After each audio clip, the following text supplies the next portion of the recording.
All right, let's dive into a story you think you know, the Temperance Crusade.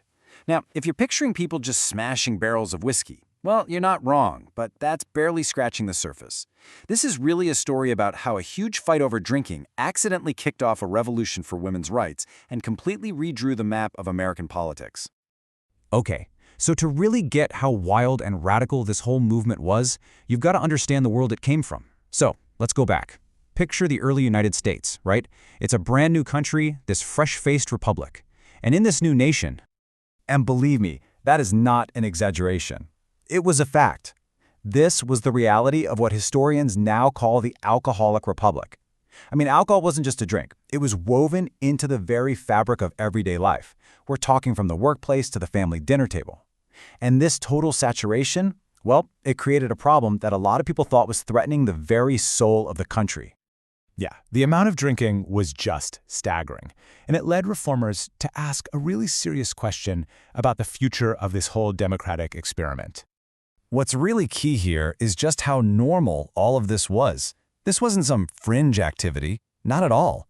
Alcohol was literally part of the job. You had laborers getting a chunk of their daily pay in whiskey or rum. It was the social lubricant, it was medicine, it was a daily ritual, it was the whole shebang. And here's where it gets really deep. For the reformers, this wasn't just about public health. It was a huge political question. They truly believed that a republic could only survive if its citizens had self-control. So to them, all this widespread drunkenness, it wasn't just a personal failing. No, it was a sign of moral collapse that could literally doom the entire American project. The question they were asking was, can a nation of drunks actually govern itself? So faced with a problem this huge, what's the first move? Well, it wasn't what you might think. They didn't start with laws or police. The first attempt was a massive, nationwide campaign to change hearts and minds, one person at a time. They called this strategy moral suasion, and it was fueled by this huge religious revival sweeping the nation, the Second Great Awakening, which basically preached that people could and should become morally perfect. So the movement just took off, spreading like wildfire. You had groups like the American Temperance Society using everything they could, pamphlets, emotional public testimonials, all to convince people to voluntarily sign a pledge to stop drinking. It was basically a crusade for self-control, one soul at a time. But, to really understand who became the most passionate foot soldiers in this crusade, you have to get your head around this legal concept called coverture. And this wasn't just some abstract idea, it was the law of the land. The second a woman got married, her legal identity, well, it just vanished. We're talking she couldn't own property, she couldn't sign contracts, and she couldn't control her own wages. She was completely 100% dependent on her husband. I mean, the stakes just could not have been higher.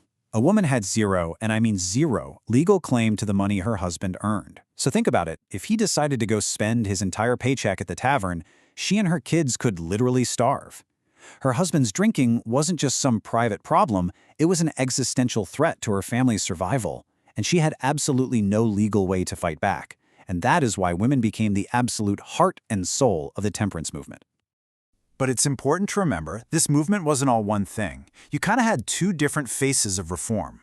On one side, you've got your elite reformers, clergy, big-shot community leaders, preaching about temperance from on high. But then you had groups like the Washingtonians, and this was a totally different animal. It was a real revolution from the ground up. It was started by working-class guys who were themselves recovering alcoholics. They totally rejected all that moral lecturing. Instead, they focused on peer support, sharing their personal stories, which, if you think about it, sounds a lot like modern recovery programs today. So, after a couple of decades of all this preaching and pledge signing, a real sense of frustration started to creep in. And the movement was about to make a huge and pretty controversial pivot. They were about to shift from changing hearts to changing laws. Yeah, that was the big question on every reformer's mind by the 1840s. I mean, sure, they'd convinced hundreds of thousands of people to take the pledge, which is amazing, but the taverns were still full. Alcohol was still everywhere. And for many of them, the conclusion was obvious. Moral persuasion, by itself, just wasn't enough. They needed the power of the government on their side. And man, this timeline just shows how fast that strategy shifted. All that frustration in the 1840s led directly to a game-changing event in 1851, the Maine Law. This was the very first statewide ban on selling alcohol. I mean, what a radical step. And the idea just exploded. Within just 4 years, you had a dozen other states passing similar laws. The fight had officially gone political. Now, this massive shift into politics had this profound and I think largely unintended consequence. Because in the fight for prohibition, women, who, remember, couldn't even vote, they started to find their political voice, and they began a revolution all their own. Of course, the second these laws were proposed, a fierce backlash just erupted. See, this stopped being just about alcohol. It became a full-blown culture war. For German and Irish immigrants, it felt like a nativist attack on their traditions. Their beer gardens and taverns were their community centers. For the working class, it looked like a bunch of middle-class folks trying to police their morals. And for a lot of traditional-minded men, it was an attack on their personal freedom and this shocking, unfeminine move by women into the public world of politics.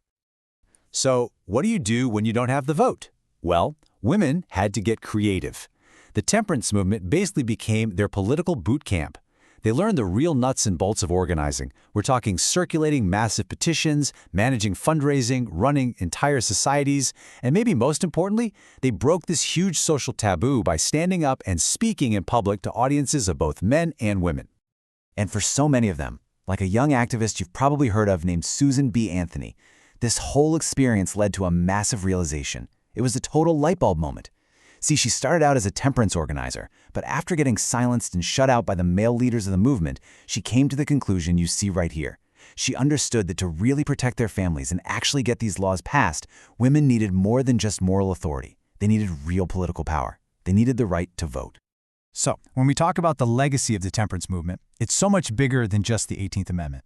You could argue that its greatest impact was how it trained an entire generation of activists and completely reshaped American politics. Yeah, this connection is absolutely key. Think of the temperance crusade as the root system for a ton of other reforms. All the skills, all the networks, the political savvy that was forged in this fight, it all fed directly into almost every other major movement of the time. Activists from groups like the Women's Christian Temperance Union, the WCTU, they went on to become leaders in the fight for women's suffrage, for labor rights, for prison reform, you name it. So when we look back, the takeaways are just huge. I mean, this was the largest mass movement of its era. It gave women a critical, even if unofficial, path into public life and political power. And maybe most importantly, it dragged a fundamental American tension right out into the open, a tension we are still grappling with today, that constant push and pull between individual liberty and the desire for social control. Which of course leaves us with this final, timeless question. The 19th century fight over alcohol. It wasn't really about alcohol, was it? It was a fight about the proper role of government, about how we define freedom, and about the very nature of democracy itself. It's a debate that never really got settled, and one that you can bet continues to echo in our own time.